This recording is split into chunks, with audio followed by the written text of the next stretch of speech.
उत्तर प्रदेश के बिजली मंत्री ए.के. शर्मा ने निजीकरण का समर्थन किया है। ए.के. शर्मा का कहना है कि बिजली का निजीकरण जनता के हित में है। उधर बिजली कर्मचारियों ने ये धमकी दे डाली है कि अगर टेंडर जारी हुए तो वो जेल भरो आंदोलन शुरू कर देंगे। हालांकि मंत्री ए.के. शर्मा का कहना है कि निर्बाध बिजली आपूर्ति के साथ कई समस्याओं का निजीकरण से उत्तर प्रदेश में विद्युत उपभोक्ताओं के समाधान की प्रक्रिया शुरू हो जाएगी। बिजली मंत्री ए.के. शर्मा मिर्जापुर के विंध्याचल पहुंचे हुए थे, जहां मीडिया से बातचीत में उन्होंने कहा कि अभी बिजली व्यवस्था उतनी अच्छी नहीं है। विभाग में चल रहे निजीकरण की प्रक्रिया को लेकर बिजली मंत्री ने विभाग पर जनता के असंतोष का ठीकरा फोड़ा है और कहा कि सरकार ये फैसला जनता के हित को ध्यान में रखकर कर रही है, लेकिन बिजली विभाग के कुछ लोग अपनी नेतागिरी चमकाने के लिए उत्तर प्रदेश पावर कॉरपोरेशन के निजीकरण का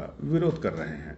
आपको बता दें, आदिशक्ति मां विंध्यवासिनी का दर्शन पूजन कर अष्टभुजा डाक बंगले में मीडिया से बातचीत करते हुए बिजली मंत्री ने बिजली के निजीकरण की प्रक्रिया को जनता के हित में बताया और कहा कि 24 घंटे बिजली आपूर्ति, बिलिंग और कर्मचारियों का व्यवहार जनता के प्रति अभी ठीक नहीं है। सबको 24 घंटे बिजली मिले, कर्मचारियों का व्यवहार ठीक हो, बिजली की बिलिंग, बिजली की आपूर्ति और बिजली संबंधी समस्याओं का समाधान तुरंत हो, इसके लिए सरकार निजीकरण करने जा रही है। उन्होंने माना कि बिजली की व्यवस्था अभी अच्छी नहीं है और इसीलिए बिजली विभाग के निजीकरण का प्रस्ताव रखा गया है। उन्होंने कहा कि बिजली विभाग के जो ज़्यादातर कर्मचारी हैं वो विरोध नहीं कर रहे हैं, केवल कुछ नेता अपनी राजनीति चमकाने के लिए विरोध कर रहे हैं। अब सड़क और एयरपोर्ट का हवाला देते हुए मंत्री जी ने कहा कि देखिए, सड़क और एयरपोर्ट दोनों को निजी हाथ में देने से सरकार का भी और जनता का भी फायदा हुआ है। टेलीफोन के लिए लोगों का एक दौर था जब लाइन लगाना पड़ता था वो कनेक्शन के लिए, लेकिन आज जब चाहे तब आप फ़ोन के कनेक्शन ले सकते हैं और इसी प्रकार बिजली विभाग का लाभ भी लोगों को सुलभ हो, सरलता से मिले, इसके लिए ही निजीकरण के प्रस्ताव पर मंथन चल रहा है और इसका सीधा लाभ जनता को मिलेगा।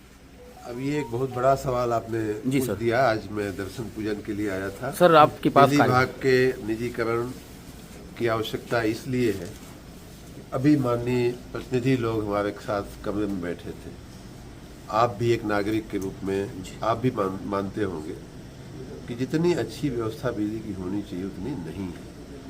हमारे अनेक प्रयासों के बाद, निरंतर प्रयासों के बावजूद भी जनता को हमारे कर्मचारियों के व्यवहार से, बिजली की आपूर्ति से, बिलिंग की व्यवस्था से या हमारे कामों के तीव्रता से संतोष नहीं है, संतोष में कमी है। बहुत सारे प्रयास हुए हैं, कर्मचारियों ने भी प्रयास किए हैं। उसमें और बेहतरी लाने के लिए और जनता को, हर क्षेत्र की जनता को, हर वर्ग की जनता को निर्बाध 24 घंटा बिजली मिल सके, उसके एक उपाय के रूप में निजीकरण की बात सोची जा रही है। आपने देखा होगा कि पहले सरकार रोड बनाती थी, सरकार एयरपोर्ट चलाती थी, तो उस समय की रोड और उस समय के एयरपोर्ट कैसे थे, और जब निजीकरण हुआ तो उस समय का एयरपोर्ट देख लीजिए, आज का एयरपोर्ट देख लीजिए, आज का हाईवे देख लीजिए। टेलीफोन में पहले टेलीफोन कनेक्शन लेने के लिए वर्षों वर्ष लाइन लगती थी। निजीकरण हुआ, तेज़ी से मिलने लगा, हर आदमी के मोबाइल में हाथ में मोबाइल है। तो निजीकरण के बहुत सारे फायदे हैं और उस दिशा में गवर्नमेंट, माननीय मुख्यमंत्री जी के नेतृत्व में हम लोग सोच रहे हैं। आगे भविष्य में जैसा होगा वैसा आप सबको जानकारी दी जाएगी। यूपी न्यूज़ 9 के लिए विंध्याचल से राजू भारती की रिपोर्ट।